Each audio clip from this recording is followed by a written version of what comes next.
For a session presented by Global Hotel Alliance, please welcome the CEO of Global Hotel Alliance, Chris Hartley, and Executive Vice President of Strategy at Global Hotel Alliance, Kristi Gole, in discussion with Skift President, Carolyn Kremins.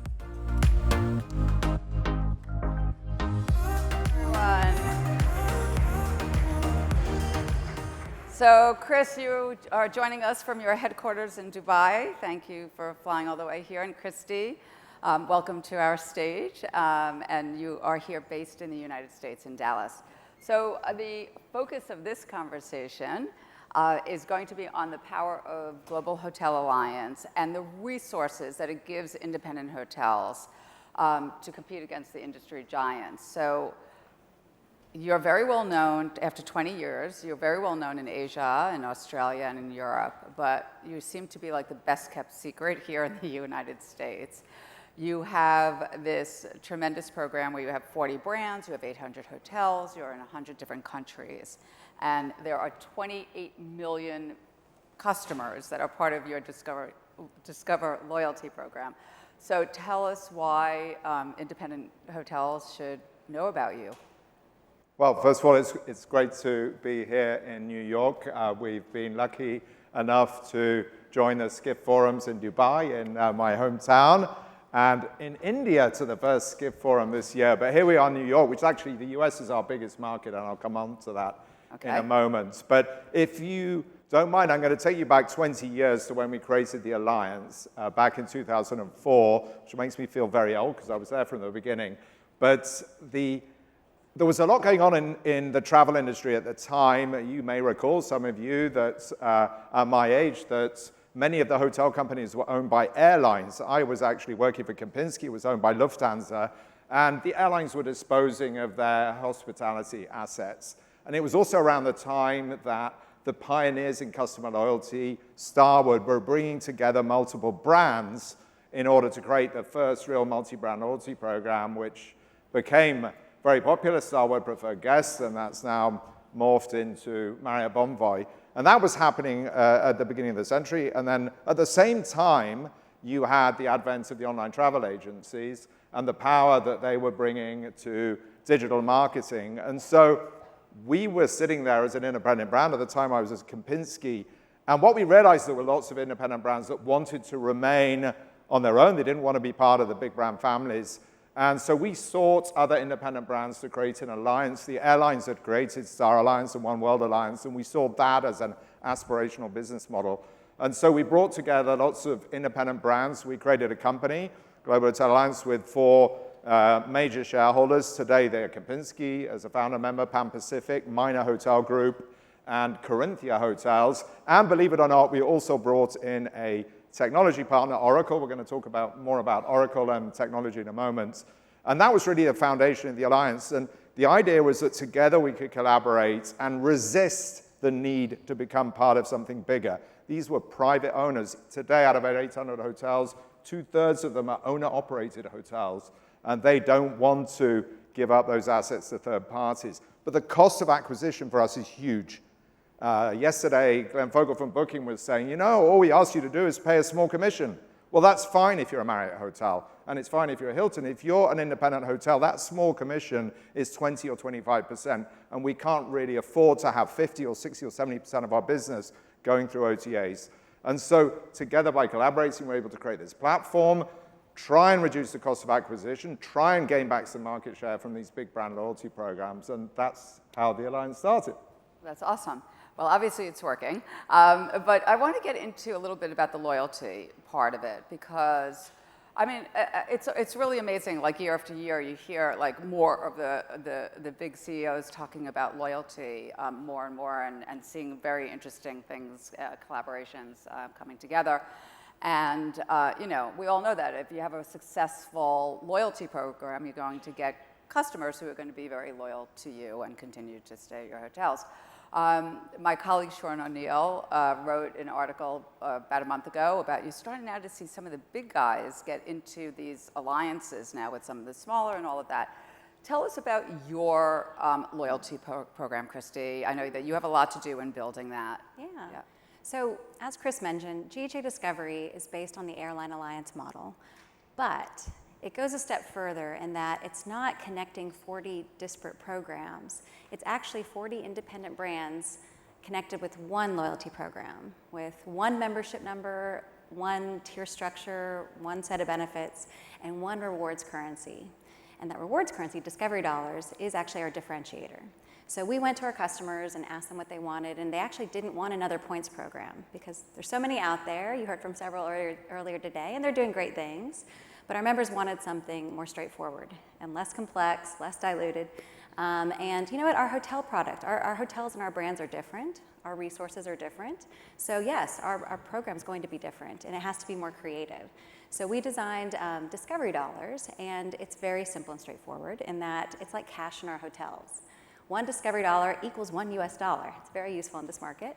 No currency conversion needed, and it's spent like cash at time of payment. So you don't have to have a matrix of hotels. There's no complexity. You just put it toward your bill.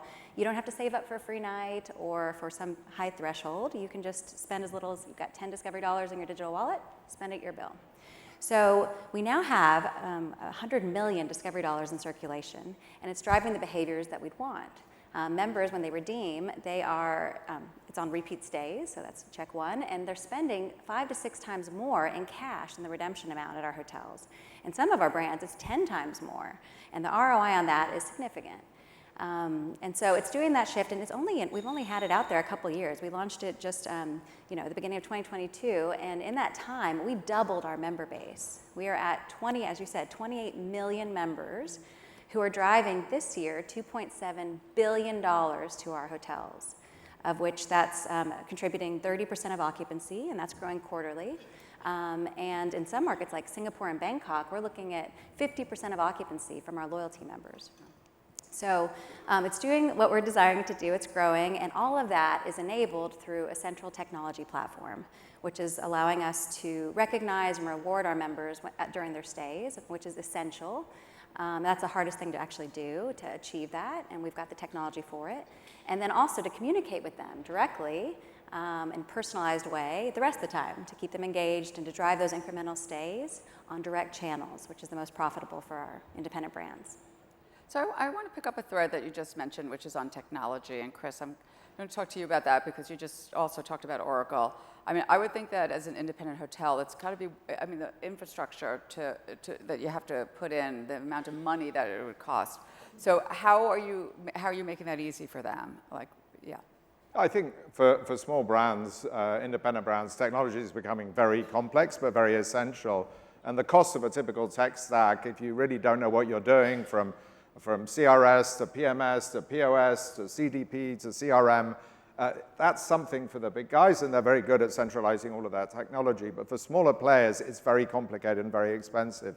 So managing that at a central level across the alliance is something that has helped enormously. It's obviously enabled a multi-brand loyalty program. We've worked with Oracle. We're upgrading everything to Opera Cloud next year, which is going to enable us to interface seamlessly with PMS. And ultimately, it's about that customer journey again. Of course, the Marriotts and Hiltons have been doing that for years, but the independents can't do that easily.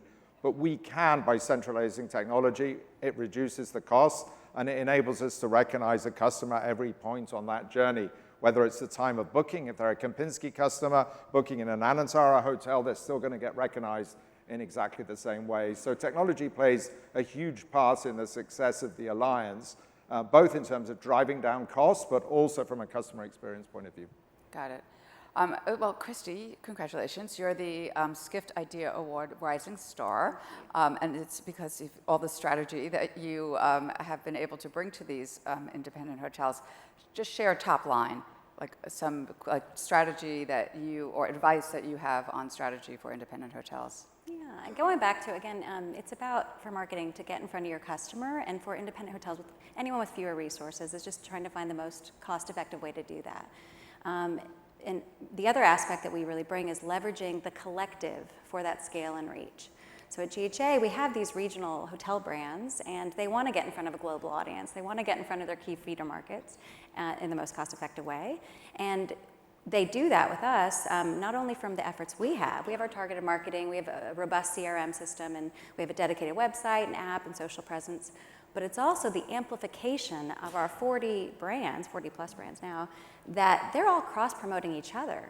And in their communications, on their websites, you know, Kempinski doesn't have a hotel in London, but if you go to their website, you can book Corinthia London, Hotel Cafe Royale, Marylebone on their website. And so for an independent brand to have the distribution of 40 other websites just through this program, in addition to everything GHA is doing, is very impactful. And so that's what's going on at our hotels. And then also we have strategic partnerships to expand that ecosystem. So, you know, we've got about 40 some out of those, and Regent Seven Seas Cruises, we're giving their guests Discovery dollars to spend at our hotels, and we're getting not only our program, but our independent brands in front of that affluent audience. And so expanding the reach and just having access to that is really making the difference. All right, so you got some free advice. Okay, so Chris, just real quick, give us like a case study of a hotel that came into your organization, they came into the alliance, and it changed the trajectory of the company. Well, it's huge, in particular for brands joining without a loyalty program. We have announced 4 new brands this week, which is great.